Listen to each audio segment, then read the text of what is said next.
So it's all for play for still. I think so. Do you want to bet against us?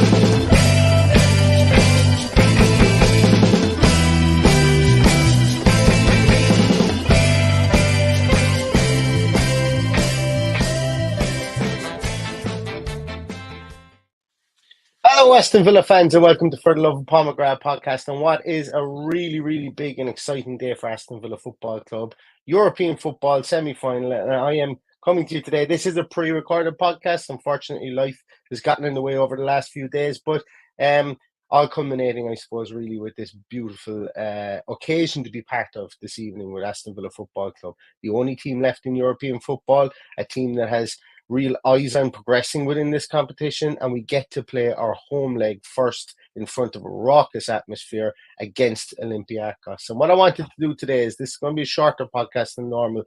I want to just take a little look at really the Olympiacos team. We do an awful lot of talking about Aston Villa, and we will do that in the team sheet tantrum. And I'm conscious that the team sheet tantrum will be on today at 10 minutes to 7, so join us for that. And also that we will be back with a final whistle podcast right on the final whistle as well. So I wanted to devote this to, I suppose, really talking about Olympiacos, and I want to talk about, I suppose, what they're going to bring to the table. They're a really interesting club, owned by the same guy who owns Nottingham Forest. And it seems that what he's done is he's pumped money into this team I think they've gone for Europe. I think they've gone for this competition this year.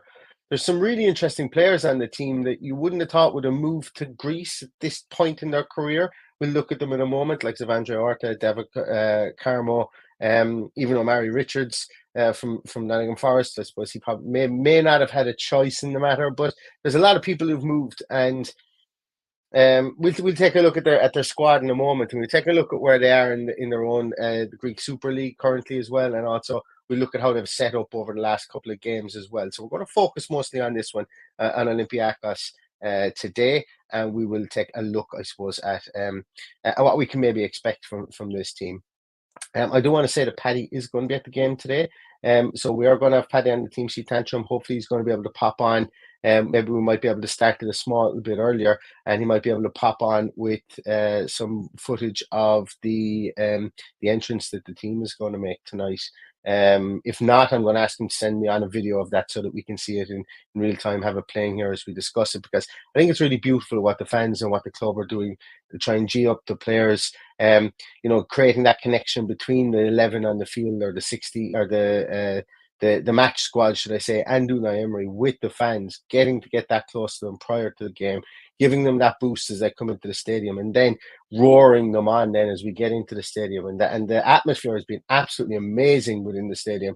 I was there against Bournemouth. It was superb. It was the loudest I've ever heard Villa Park against Bournemouth. Superb. It was really, really good.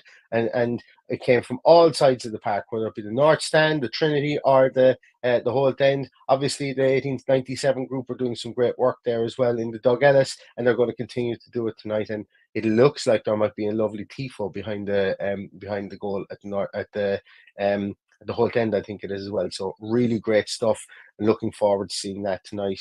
And hopefully it has a massive positive effect on the players as we embark upon European semi-finals, something that doesn't come around Villa Park very, very often. So let's take a little look into this Olympiacos team. So what I'm going to do is I'm just going to share up the screen here, guys. I'm going to share up my entire screen here, and we're just going to take a little look through their squad firstly. So I hope everybody can see this. I'm actually going to just see if I can zoom in a small bit. Yeah, that might make it a bit easier for people to see. So let's take a little look at the squad that they have here. So like it's an intertwined squad. I think is very, very important to understand here, guys. They've got some young players, but they've got some really old players as well on their team, and that's what really strikes me about this. They've got such a good experience, and they've taken chances on younger players who maybe I didn't think would move to Greece at such a young point in their careers. But when we start off and we look at their goalkeeping situation here, they've got two goalkeepers under the age of 22, and I think that's really important to look at, because they've obviously put their all their faith in 34-year-old goalkeeper here. He's got 5 Greek caps, but he's never played outside of Greece. His name is Pashalakis, and this is where I'm going to make an absolute fool of myself. So I do apologise. My Greek is not top notch, but he has played. He signed for Olympiacos from PAOK, and he played 50 games for Olympiacos so far. So he's newish within the team. He's a big, massive giant of a man at 6'6", but 5 Greek caps, and all those Greek caps have come since. It's an interesting one. All those Greek caps have come since he's turned 30, I think. I think he got his first cap in either 2019 or 2020. So big man, big goalkeeper, big presence in there as well. The 2 younger goalkeepers that they have there, obviously padding out their squad. When we look at their centre half or their defensive positions here, this is kind of really where the conversation starts for me. They've got a left back there by the name of Francesco Ortega, signed from Vélez Sarsfield. He's an Argentinian under-23 international. He's only 25 himself. Somebody who making his way into European football, but I probably thought he would have gone to a different league, let's just say. But he's signed for Olympiacos this year. He's played 23 games for them, and he's going to be a mainstay. I think he's going to be the guy who's going to start at left back for them today as well. That's this guy here, Francesco Ortega. The big man that you want to talk about there is David Carmo, Portuguese player. He's actually now an Angolan international as of this year, but he was a Portuguese under-21, under 20 international, should I say.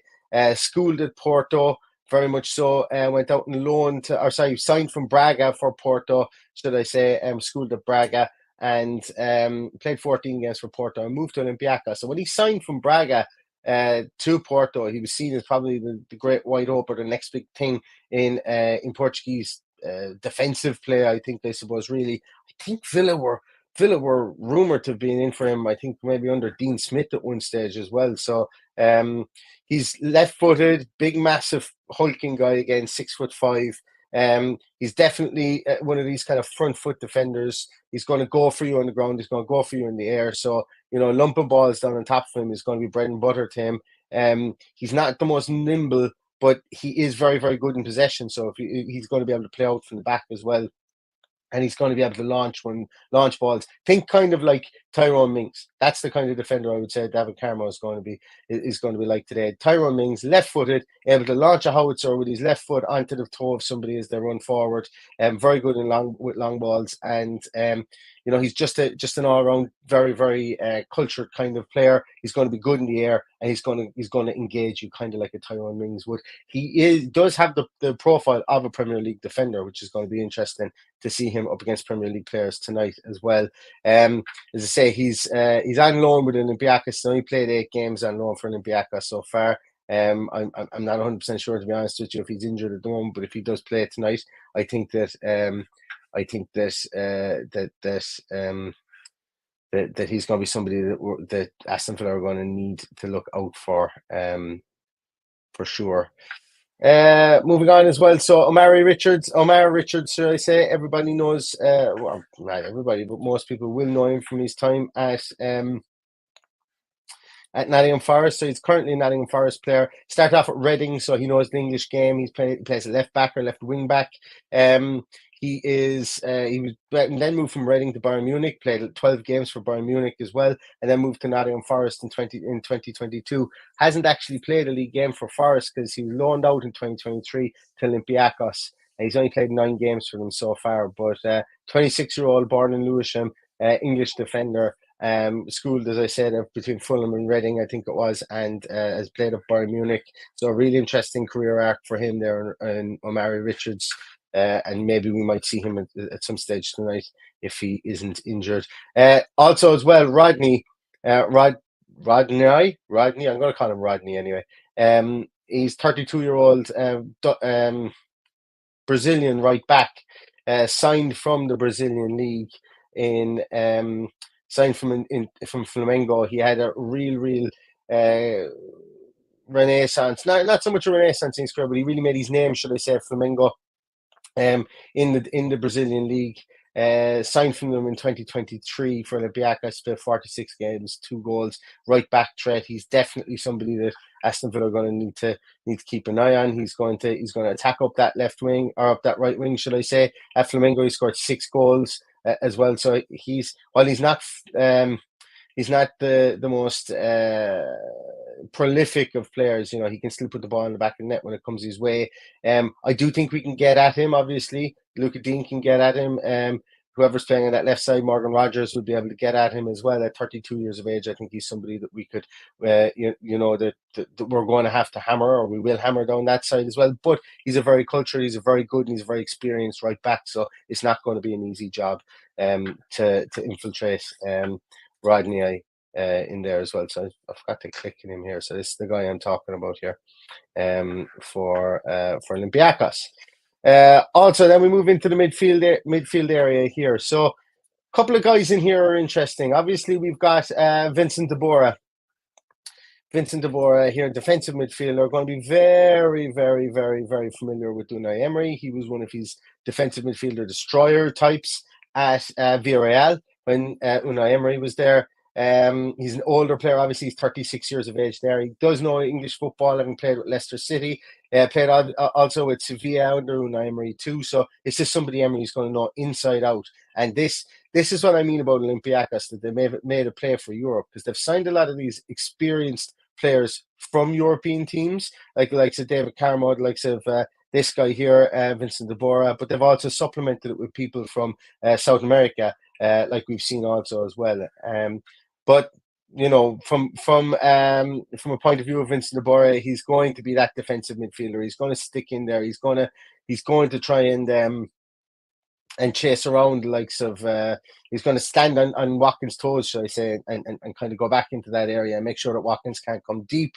But obviously, I think our midfield is set up nicely that we can move players like that around the place. So while he's a really experienced player, Unai Emery is going to know all his pluses and all his minuses. And I think we're going to have a plan to kind of maneuver him around the field. And at 36 years of age, that's exactly what we're going to need to do for a defensive midfielder like that. He's played in 6 games in the Conference League already, so I would expect him to start in this game tonight as well.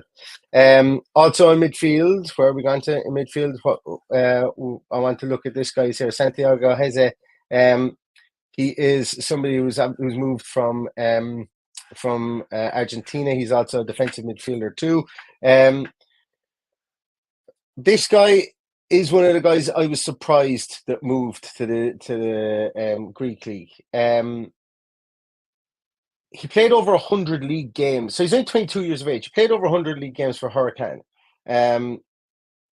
And he scored a couple of goals, like 5 or 6 goals. He's an Argentinian under-23 international as well. And look, while he's not one of the first names that trips off your tongue when you're looking at Argentinian football, or specifically looking at Argentinian underage football and stuff, he's probably it surprises me that a team maybe in Portugal or a team in Spain hasn't taken a chance on him. Now he's moved to Europe and is playing in a team playing in European football, Olympiacos. And I'm not denigrating the Greek league. It's just the marriage that Olympiacos have made in signing these players in 2023 of the youth from South America and the older players then from Europe is really interesting. And I'm wondering, like, does it pay dividends for them? But this guy has made 6 appearances in the Conference League. He's going to, I would imagine he might play it tonight as well, and might play in that double pivot with Vincent de Bora. If not, he's going to be the heir apparent to Vincent de Bora in there as well. But somebody that is interesting to look at. Andre Orta is going to be their man. Oops, I want to click there. Andre Orta is on loan from Braga. Another interesting transfer that may not didn't see it coming, I suppose. Really didn't see it coming. He's 27 years of age, but at Braga he played really well at Braga, and he was one of the chance creators for them in there. So he's somebody that was given views of maybe moving to the Premier League, maybe moving to Spain, maybe even moving to the Italian leagues as well. And he's ended up at Olympiacos, played 120 games for Braga. He's also had time, Orta has had time in the MLS in 2018, 2019 with Los Angeles FC. But he is Portuguese under-21 international previously as well, and somebody that, you know, this guy's going to cause us problems tonight. If any of their midfielders are going to cause us problems, he's a really sure passer of the ball, and somebody I think Villa are going to really need to tie down, because he's going to be a chance creator for them. He's definitely going to be somebody that Villa should look into, I think, tonight. And curtailing, should I say. Moving on to their striking department, or their winger department, or whatever. Obviously, we've got Daniel Paredes on loan from Wolves. We know about him. He scored goals against us previously for Wolves, but he's definitely somebody we're going to have to marshal today. Look, Villa are going to know an awful lot about him, should I say, from the time he's played against them for Wolves. Like, he scored 12 goals for Wolves, and he played with Olympiacos before. So lest we forget that Paredes had played. So he actually signed for Wolves from Olympiacos, and he played 42 games, league games, from scoring 8 goals previously. Now he's gone there this season. He seems to be one of their main men. He's played 28 games, scored 10 goals, but he's gone back to them, and he's really kind of built himself back up. But this guy scored goals wherever he's gone, really, and it's going to be interesting to see tonight. Obviously, Villa will know an awful lot about him, but he's going to be a massive threat on the wings for Villa today, and somebody that we're going to need to lock down as well. Gelson Fernandes, here we can see, is somebody else, but he's not eligible. Obviously, he can't play in the Europa Conference League. That's what these little markers denote here as well, that they can't play, which is good, because if we just click on Gelson Fernandes, you know, he plays in that right wing. He's somebody that Gelson Martins, should I say, not Gelson Fernandes. Gelson Martins came from Monaco. So, you know, player of decent pedigree, has 21 caps for Portugal. Really, really good player. And another player, I'll be honest with you, at 28 years of age, I'm surprised rocked up in the Greek league, but he has. And Monaco and Olympiacos have a good player, but it looks like he can't play against us tonight. And then when we move on towards their striking department, they've got Yousef El Arabi. Firstly, we'll take a look at him. He's their vice captain as well. So Yousef El Arabi signed. He came from the Qatari league to Olympiacos, where he had an absolutely ridiculous scoring record in the Qatari league. He scored 76 goals in 60 games, and he's got a ridiculous scoring record for Olympiacos as well, scoring 68 goals in 148 games at their league appearances. Obviously, with Morocco, he's a Moroccan international, 16 goals in 47 games, but he scored goals wherever he's gone. 6-foot striker. Definitely somebody we're going to have to keep an eye on tonight if he does play, along with the likes of, and I expect him to play. He did press conference yesterday as well, along with the likes of Stephan Ytic. We know Stephan Ytic. People will know him as well from playing with Manchester City, Inter Milan, Monaco. You know, he's travelled around the place a small bit. Fiorentina before that, had a really ridiculously good spell at Fiorentina. But Montenegrin international, he's gone to Olympiacos. Definitely a creator, going to be the smaller foil, I think, to El Arabi. He's going to play a small bit behind El Arabi if they go with 2 up front. But at 34 years of age, he's still able to get it done. Like last year, he had 10 goals in the Bundesliga for Hertha Berlin. You know, so he's gone to Olympiacos. He's got 5 and 20 so far in the league. So definitely somebody, once again, that is going to bring the firepower to this team. And yeah, like it's just going to be an interesting game. I know I've missed out a lot of people there. Like there's guys there that I may have missed out on. Like, let me just see, where are we? Like, they've got players there like well, he can't play tonight. Nelson Abbey, as well as somebody else. But like they're going to be a well-rounded team. They're going to be a team that are going to have lots and lots of competitiveness in their ranks today. And it's something that Villa are going to have to be on top of their game for this, because they're not a team that are going to just come and going to roll over for Villa. As I say, I genuinely think that they have targeted Europe to be where they get their joy this year. And the reason I say that is because look, if we look at the well, they're only 3 points off top, but looking at the Super League, obviously it's a smaller league. It's only 14 teams, and there really is a kind of a big four within that division, as we can see with the drop off points from to Aris Thessaloniki here from Panathinaikos. But it's very congested at the top of the league here. That's why we probably have seen a lot of those players with the circles and the lines through them there. There's some of those players that will probably be focusing, will actually be focusing on playing for Olympiacos in the Super League. They're 3 points off top. They've got it, like, they're on a massive winning streak at the moment. They're going to be somebody who's going to be. We're going to be a team that's going to be very, very difficult to break down today, and they're going to be able to attack as well when they get going. Looking back here at the Greek Super League last game that they played against Lamia, should I say? They got out in front really early. Actually, these are a couple of players that I forgot to mention as well. Chiquinho is a player that I think he signed from Benfica earlier on this year. I think he signed in January from Benfica, and he's an attacking midfielder as well. They have Fran Navarro is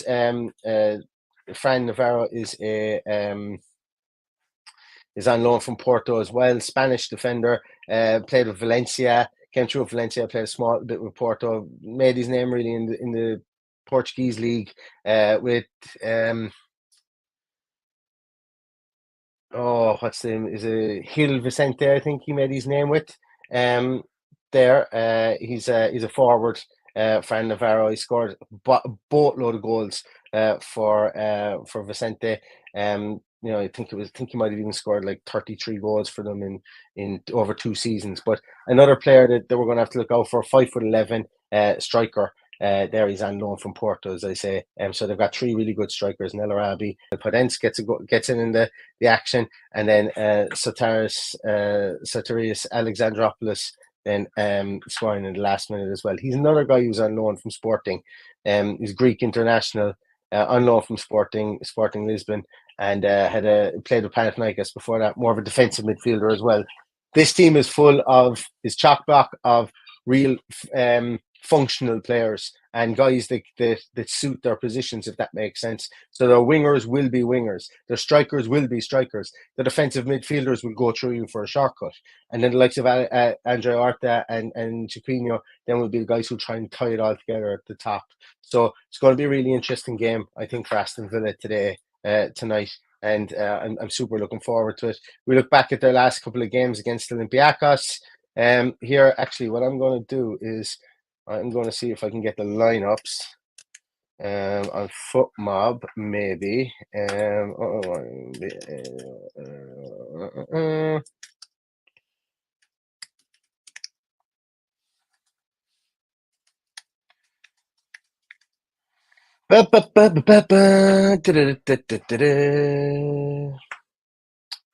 Olympiacos.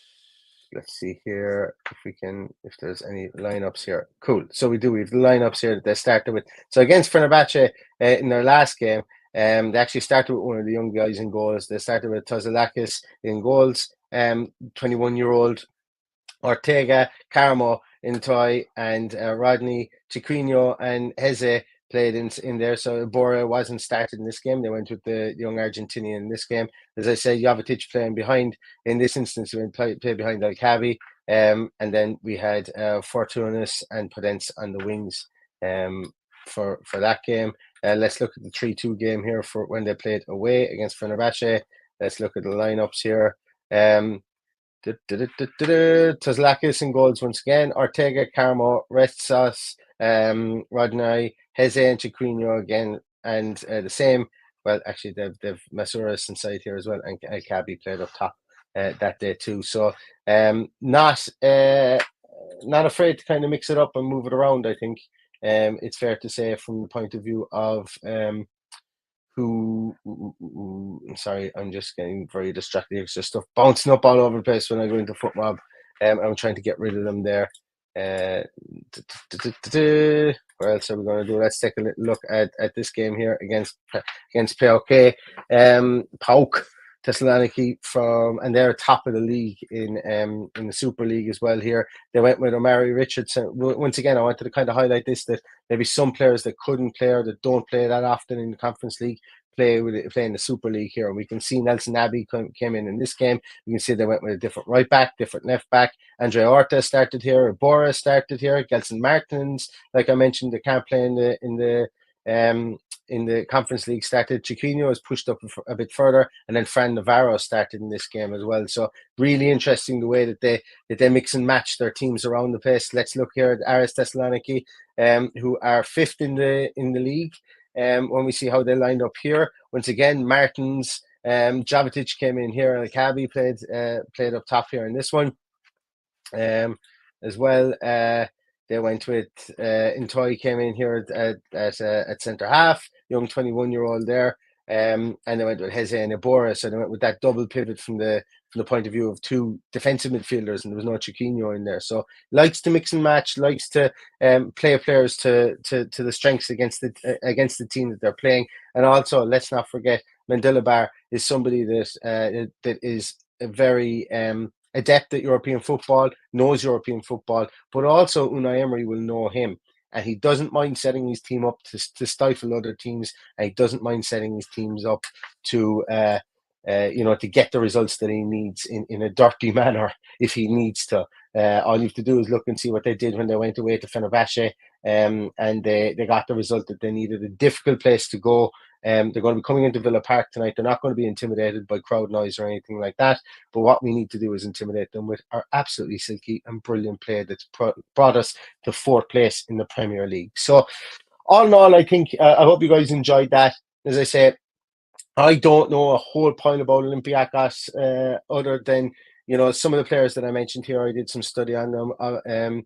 Don't watch an awful lot of Greek football, I'm going to be honest. As I say, but it's important, I suppose, to take a look through and see what the potential is for this team. And I'm expecting them to be really well drilled tonight. I'm expecting them to be fresh because they haven't played a whole pile, or they won't have played a whole pile after this game until we play them in the second leg, kind of a Lille situation again. And I'm expecting Villa to have to be on their toes today, but I'm still expecting Aston Villa to go out and get the job done and get a win. So we will see you again, everybody, tonight for a team sheet tantrum at 10 minutes to 7 Irish and UK time. It's going to be an absolutely raucous game tonight, and I'm really, really looking forward to it. So hope you guys will join us tonight at 6:50 tonight here on the channel. And thank you so much for watching. In the meantime, stay safe, stay healthy, and all that's left to say is up to Villa.